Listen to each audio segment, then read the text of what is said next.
What's going on, guys? JMR here. Interesting news. I quit my job.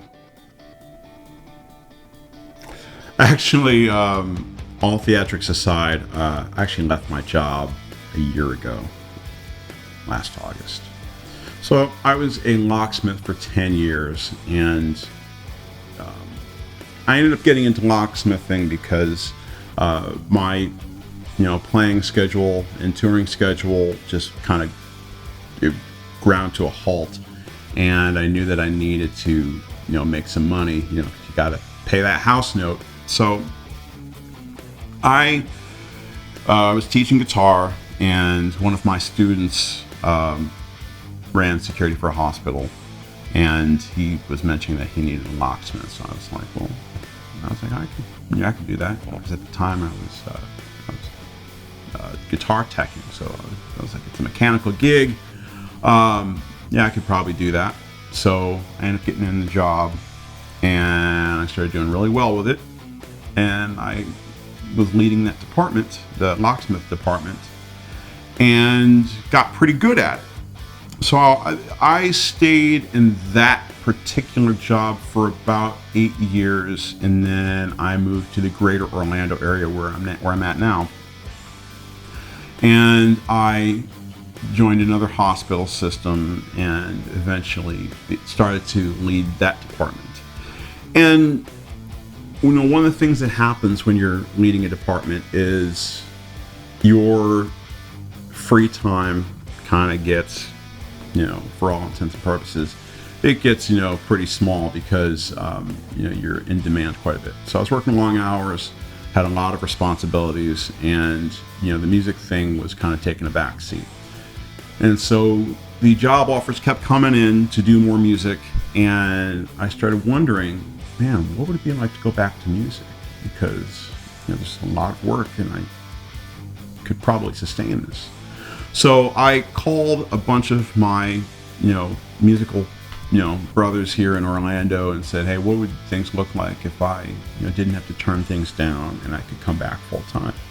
And I got a lot of overwhelming support, which made me feel really good. So I put in my 2 weeks, and I became a full-time musician again.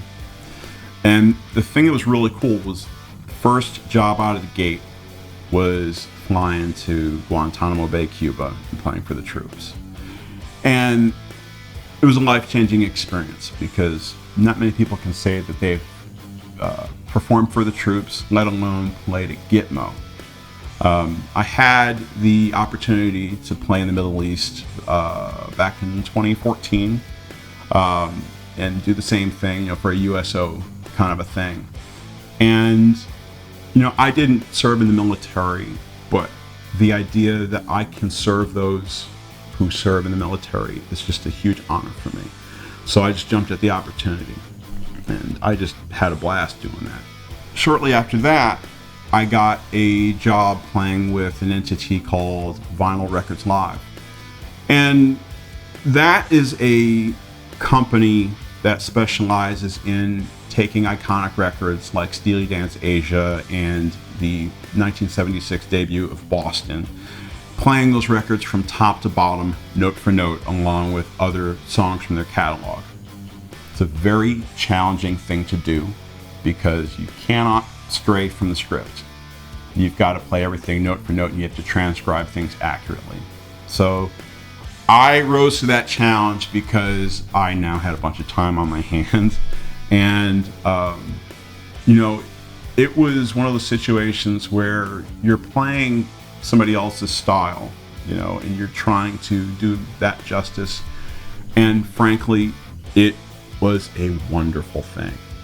Aside from Guantanamo and the Vinyl Records Live gig, I've been doing fly dates. I've been playing with some tribute acts, such as, there's a Toby Keith, Garth Brooks, Shania Twain, Michael Jackson, Huey Lewis, a bunch of different tribute acts that I play with. So that's been really good. I've been really busy with that.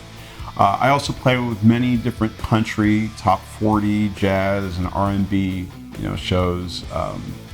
I also do some recording. So if you need a guitar player, or a bassist, or a singer, here I am.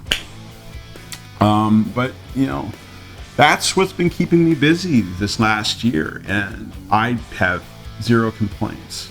This video is a long time coming.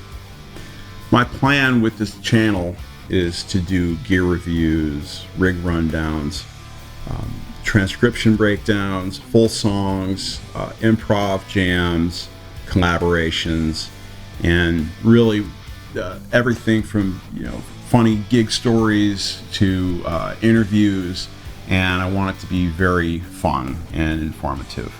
And you're here at the beginning of this journey, and I welcome you. So it's all about the music. Till next time, I'm JMR.